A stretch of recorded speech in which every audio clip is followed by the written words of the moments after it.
नमस्कार। चलिए बिना किसी देरी के आज के इस नए विश्लेषण में सीधे डुबकी लगाते हैं। आज का विषय सच में बहुत ही खास है। 7 डे चैलेंज, एवरेज स्टूडेंट से टॉपर बनने का रोड मैप। यह विश्लेषण एक ऐसी लोकप्रिय स्रोत सामग्री पर आधारित है जिसने छात्रों के बीच पढ़ाई के तरीकों को लेकर एक नई चर्चा छेड़ दी है। अब देखिए, एक छात्र के जीवन में कितनी चुनौतियां होती हैं, है ना? पर क्या वाकई सिर्फ 7 दिनों में कोई औसत छात्र पूरी तरह अपनी दिशा बदल सकता है? आज इस चर्चा में टाइम मैनेजमेंट की पढ़ले स्ट्रैटेजी, याद रखने की एक्टिव रिकॉल तकनीक और संसाधनों के लिए सटीक RQR स्ट्रैटेजी पर विशेष ध्यान दिया जाएगा। ये सफर काफी रोमांचक और जानकारी से भरपूर होने वाला है। अब सबसे पहले एक ऐसा सवाल सामने आता है जो हम सबको सोचने पर मजबूर कर देता है।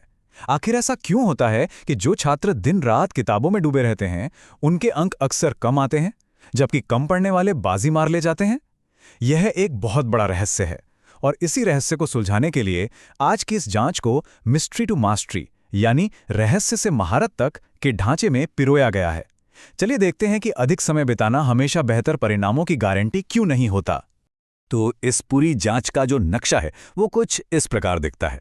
सबसे पहले रोहित और मोहित का रहस्य, फिर पढ़ले रणनीति के साथ समय प्रबंधन, इसके बाद एक्टिव रिकॉल की तकनीक, फिर RQR के जरिए संसाधनों की योजना और अंत में सब कुछ मिलाकर 7 दिवसीय चैलेंज। चलिए आगे बढ़ते हैं।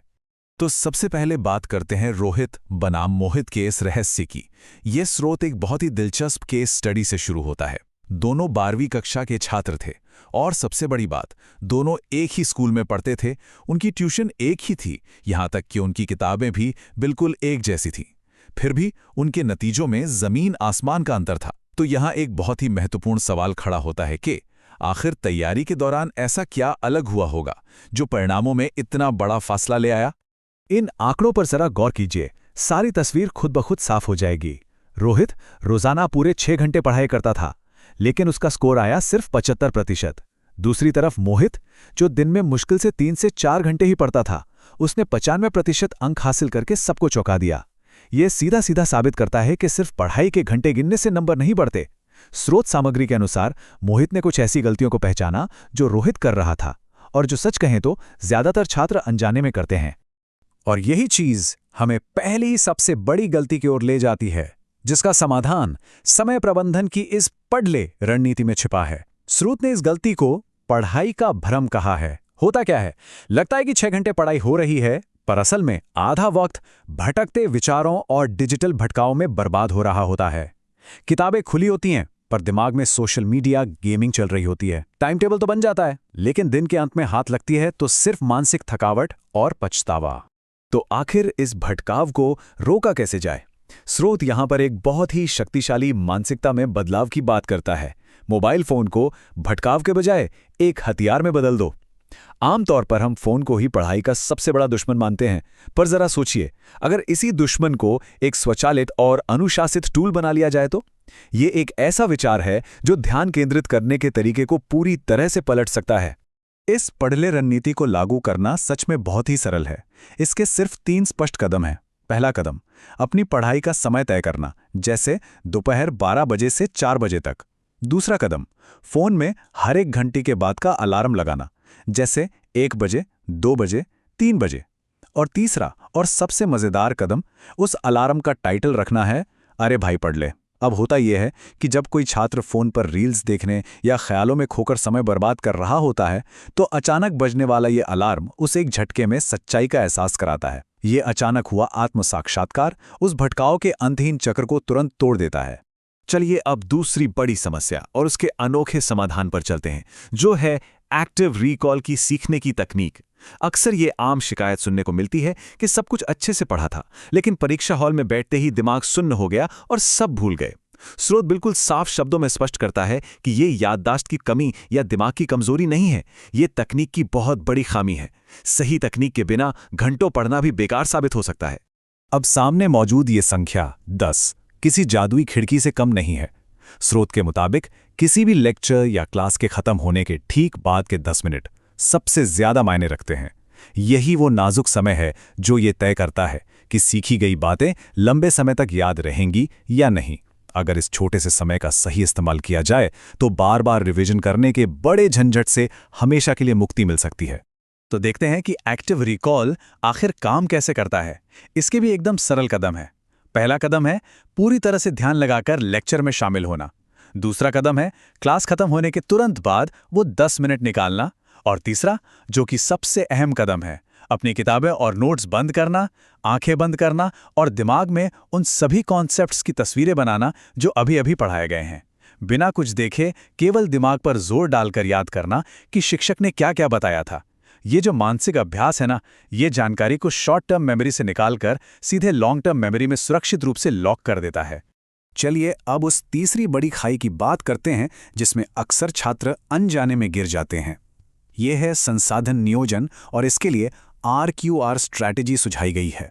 स्रोत ये पॉइंट आउट करता है कि अध्ययन के समय का एक बहुत बड़ा हिस्सा पढ़ाई करने के बजाय ये सोचने में बर्बाद हो जाता है कि पढ़ना कहाँ से है। अलग अलग अध्यायों के लिए अलग अलग शिक्षकों, विभिन्न किताबों और ढेर सारे नोट्स के बीच कूदते रहना न केवल समय की भयंकर बर्बादी है, बल्कि ये एक बहुत बड़ी मानसिक थकावट भी पैदा करता है। इसी दुविधा और थकान को जड़ से खत्म करने के लिए RQR रणनीति पेश की गई है। RQR का सीधा सा मतलब है रिसोर्सेज, प्रश्न यानी क्वेश्चंस और रिवीजन। ये एक ऐसा स्पष्ट और अंतिम ढांचा है जिसे पढ़ाई शुरू करने से पहले ही तय कर लेना होता है। किताब का पहला पन्ना खोलने से पहले जो वो निर्णय लेने की थकान होती है ना, ये उसको पूरी तरह गायब कर देता है। ये योजना को सरल और सटीक बनाने का एक बेहद प्रभावी तरीका है। RQR के नियम बिल्कुल सख्त हैं, जिन्हें लागू करना आवश्यक है। हर एक विषय के लिए सिर्फ 3 चीजें। पहला, एक मुख्य संसाधन, यानी दृढ़ता से तय कर लें कि किस एक किताब या किस एक शिक्षक को फॉलो करना है। दूसरा, प्रश्नों का अभ्यास करने के लिए केवल एक क्वेश्चन बैंक। और तीसरा, रिवीजन के लिए एक ही सुसंगत स्रोत। जब ये 3 चीजें एक बार पक्की हो जाती हैं तो ध्यान भटकना बंद हो जाता है और कीमती ऊर्जा के साथ साथ सैकड़ों घंटे बच जाते हैं। अब हम आते हैं इस विश्लेषण की सबसे खास और चरम हिस्से पर, 7 दिवसीय चैलेंज। अभी तक जिन 3 गुप्त हथियारों की गहराई से चर्चा की गई है, यानी पढ़ ले रणनीति, एक्टिव रिकॉल और RQR रणनीति, इन तीनों को मिलाकर एक जोरदार आह्वान किया गया है। यह सिर्फ ज्ञान बटोरने के बारे में नहीं है, बल्कि इस ज्ञान को तुरंत, आज और अभी से लागू करने के बारे में है। देखिए, चमत्कार रातों रात नहीं होते, और स्रोत इस बात को पूरी ईमानदारी से मानता है। केवल 7 दिनों में कोई जादू से टॉपर नहीं बन जाता। एक स्थायी शीर्ष प्रदर्शनकर्ता बनने में समय लगता है, लेकिन अगर पूरे अनुशासन के साथ सिर्फ अगले 7 दिनों तक इन नई आदतों को अपनाया जाए तो भीतर एक ऐसा मोमेंटम, एक ऐसी अजेय गति पैदा हो जाएगी जो आने वाले महीनों में किसी को भी टॉपर बनने के लिए पूरी तरह से तैयार कर देगी। 7 दिन उस बड़े बदलाव की एक ठोस शुरुआत है। पर सच कहूं तो सफलता के इस रास्ते में सबसे बड़ी बाधा हम खुद ही होते हैं।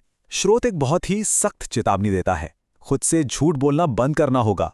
कल से पक्का 10 घंटे पढ़ूंगा या अब से फोन नहीं छूंगा जैसे खोखले वादे सिर्फ आत्म धोखा है।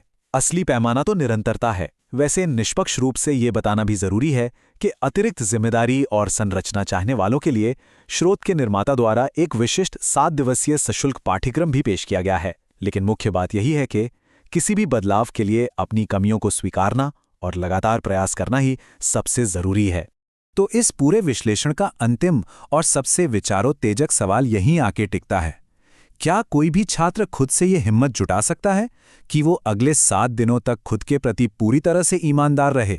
ये एक ऐसा सवाल है जो गहरे आत्ममंथन की मांग करता है और सारे बहाने खत्म कर देता है। अगर इस सवाल का जवाब हाँ है, तो वह 7 दिवसीय रोडमैप बस शुरू होने का ही इंतजार कर रहा है। ज्ञान को अमल में लाने का समय आ गया है। आज की इस चर्चा से जुड़ने के लिए बहुत बहुत धन्यवाद।